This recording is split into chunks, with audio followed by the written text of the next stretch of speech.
Hi friends, చాలామందికి doubt ఉన్నది ఏంటంటే ఫ్రిడ్జ్ ఉంటుంది కదా. ఫ్రిడ్జ్లో అప్పుడప్పుడు బాగా మొత్తం ఐస్ గడ్డలాగా అయిపోతుంది అండ్ అలాగే వాటర్ లీక్ అయిపోతుంది అని అయితే అంటున్నారు. చాలా అంటే చాలా సింపుల్ అనమాట. అది మీరు ఒక 3 డేస్కి ఒకసారి కనుక చేసినట్టయితే మీ దగ్గర ఎటువంటి ఫ్రిడ్జ్ ఉన్నా సరే అది మనం ప్రాబ్లం అయితే సాల్వ్ చేసేయచ్చు. ఇలాంటి చిన్న చిన్న సింపుల్ ట్రిక్స్ అయితే చాలామంది ఫాలో అవ్వకుండా ఐస్ ముక్కల్లాగా అయిపోతుంది, ఏం చేయాలో అర్థం అవ్వట్లేదు అని అయితే అంటారు.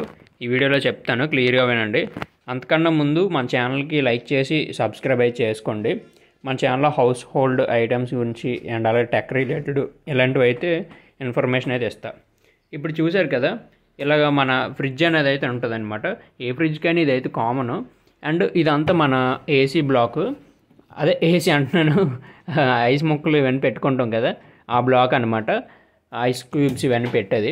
అయితే ఇది ఓపెన్ చేసిన వెంటనే చాలామంది ఫ్రిడ్జెస్లో విపరీతంగా ఉంటుంది అనమాట. ఐస్ ముక్కలు ఇలా ఇలా గడ్డలాగా వచ్చేసి ఇక ఈ డొక్కు మొత్తం ఫిల్ అయిపోయి మొత్తం కిందకి వాటర్ అనేది అయితే లీక్ అయిపోతూ ఉంటుంది. అలాగ అవ్వకూడదు అంటే మీరేం చేయాలంటే ఏం లేదు, చాలా సింపుల్ ట్రిక్. ఇది ఇలా మూసేసుకొని ఇక్కడ బటన్ అనేది అయితే ఉంది కదా, ఇక్కడ ఇస్తాడు కూడా.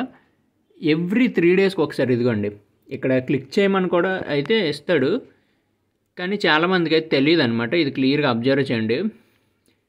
ఇక ఇక్కడ ఇచ్చాడు 3 డేస్కి ఒకసారి ఆ బటన్ అనేది క్లిక్ కనుక చేస్తే ఆటోమేటిక్గా రీస్టార్ట్ అయితే అవుతుంది అనమాట. ఈ లోపలనే కూలింగ్ మొత్తం అంతా ఆటోమేటిక్గా రీస్టార్ట్ అనేది అవుతుంది. అది తెలియక చాలామంది ఏం చేస్తారంటే మొత్తం ఐస్ ముక్కలు అయిపోతుంటే అవి పట్టుకొని పీకుతుంటారనమాట.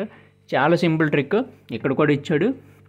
ఒకసారి ఈ బటన్ ఇలా క్లిక్ చేసి మీరు ఎప్పుడైతే నైట్ పడుకుంటారో అప్పుడు మొత్తానికైతే ఫ్రిడ్జ్ని అయితే ఇలా వేసేయండి.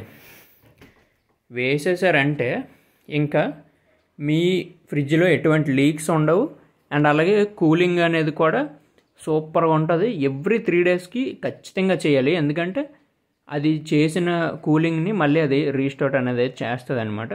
చేయడం వల్ల మొత్తం ఐస్ ముక్కలన్నీ కరిగిపోయి ఆ వాటర్ అనేది ఎవాపరేట్ అయిపోయి మళ్ళీ మీకు కొత్తగా స్టార్ట్ అవుద్ది. ఆ విషయమే తెలియక చాలామంది అయితే కన్ఫ్యూజ్ అవుతుంటారు. వీడియో నచ్చినట్లయితే లైక్ చేయండి, సబ్స్క్రైబ్ చేసుకోండి. ఇంకా ఎటువంటి డౌట్స్ ఉన్నా సరే అయితే కింద కామెంట్ చేయండి.